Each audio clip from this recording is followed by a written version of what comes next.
Madame, mademoiselle, monsieur, bonjour.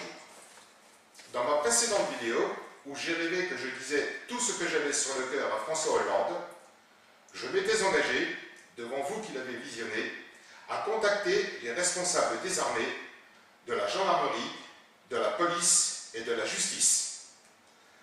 Après réflexion concernant cette dernière institution, envers qui j'ai une confiance légitimement très limitée, Madame Taubira y étant pour beaucoup, c'est aujourd'hui chose faite.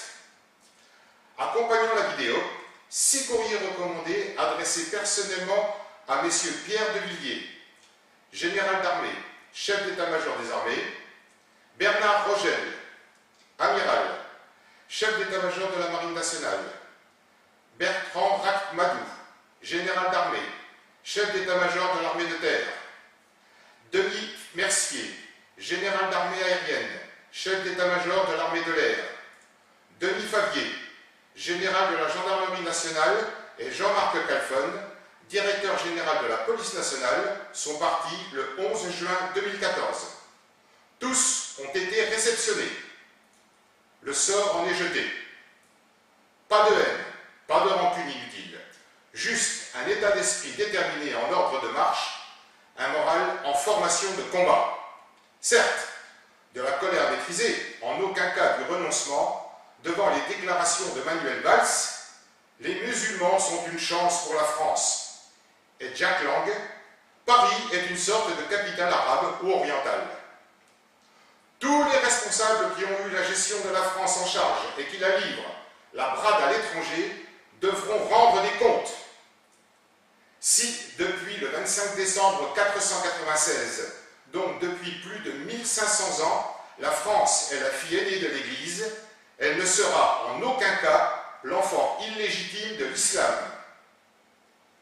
Voilà des jours que le territoire national est le théâtre de règlements de compte entre Palestiniens et Juifs, que des manifestations pourtant interdites se déroulent quasi journellement, que des innocents tombent sous les coups des futurs protégés de Madame Taubira, celle-là même qui, n'en connaissant pas les paroles, a qualifié la Marseillaise de karaoké d'estrade. Les forces de l'ordre sont pieds et poings liés. Elles sont journellement la cible de graines d'assassins. Intolérable. Qui veut la paix, prépare la guerre. Quand le peuple est en danger, par la faute de la lâcheté et de la corruption politique, il est de son devoir sacré de réagir. 3 cas de figure sont désormais possibles pour la France. Premier cas, la situation conflictuelle actuelle continue de s'enliser, paralysée par des lois scélérates, engourdie par des promesses mensongères, leurrée par des médias aux ordres, ruinée par les escroqueries et les détournements de fonds, les Français de souche, désenchantés, ne sachant quoi et comment faire, se réveillent un matin avec un imam à l'Élysée et derrière tout ça, Al-Qaïda. C'est trop tard. Deuxième cas tout aussi dramatique. Là encore, sous les ordres d'Al-Qaïda, la rue s'ensanglante, des échauffourées éclatent, confrontations ethniques pouvant dégénérer en guerre civile, voire guerre de religion. Le mouvement pour le renouveau d'une république démocratique et citoyenne fera tout pour ne pas en arriver à cette extrémité. Mais il est à craindre qu'il ne soit pas possible d'éviter d'en passer par là. Troisième cas, celui qui peut tout rétablir, tout sauver. Au vu de l'article 35 de l'historique et imprescriptible deuxième déclaration des droits de l'homme et du citoyen du 24 juin 1793, quand le gouvernement viole les droits du peuple, l'insurrection est, pour le peuple et pour chaque portion du peuple, le plus sacré des droits et le plus indispensable des devoirs. Et au vu du résultat des derniers suffrages, le courant de pensée de la majorité des citoyens n'étant toujours pas représenté, face à la menace chaque jour grandissante, face aux agressions quotidiennes allant crescendo, son rôle majeur étant de protéger la population, de défendre et assurer l'intégrité du territoire, le mouvement pour le renouveau d'une république démocratique et citoyenne étant disposé à assumer la responsabilité politique décisionnaire nécessaire, sachant qu'une fin de non-recevoir de sa part équivaudrait à une non-assistance à personne en danger,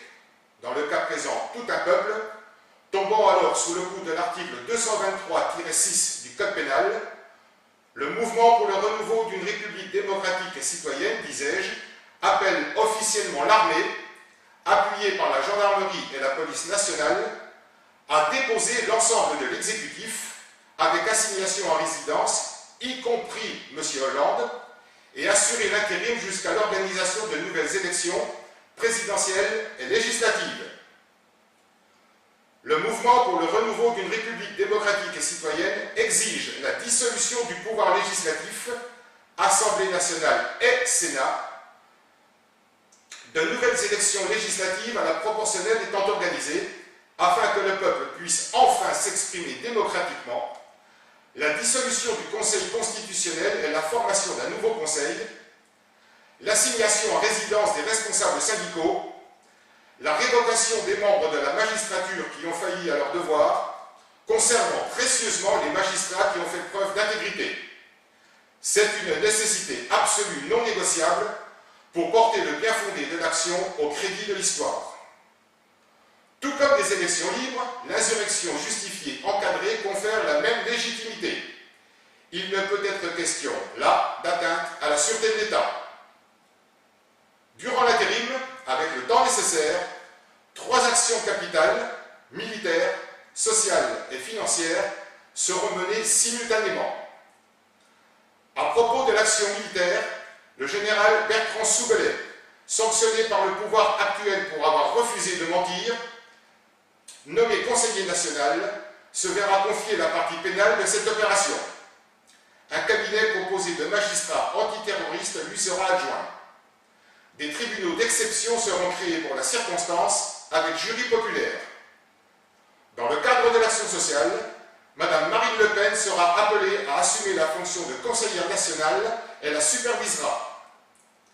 Les lois contraires aux intérêts de la nation feront l'objet d'autant de référendums que nécessaire, aux fins de rétablir la notion républicaine, bafouée depuis le 29 avril 1976 par Giscard d'Estaing et Jacques Chirac, que le peuple a le droit de pouvoir disposer de lui-même, c'est-à-dire à ne pas subir, entre autres, les effets catastrophiques de la loi sur le regroupement familial.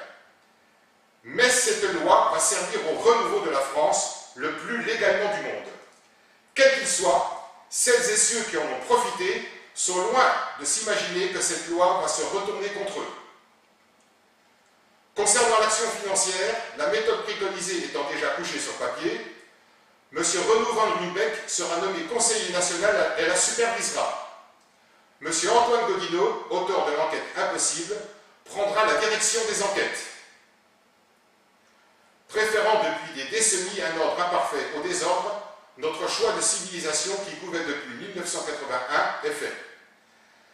Les infidèles au pays qui les a vus naître, ou qui les a naturalisés, qui injurient la France tout en y trouvant leur compte, qui font l'apologie du crime, brûlent notre drapeau, s'essuient les fesses, ou dénaturent notre hymne national, appellent au meurtre de policiers ou de gendarmes, au viol de nos mères, de nos femmes, de nos filles, ces traîtres-là voient leur jour de liberté sur le territoire de la République compter.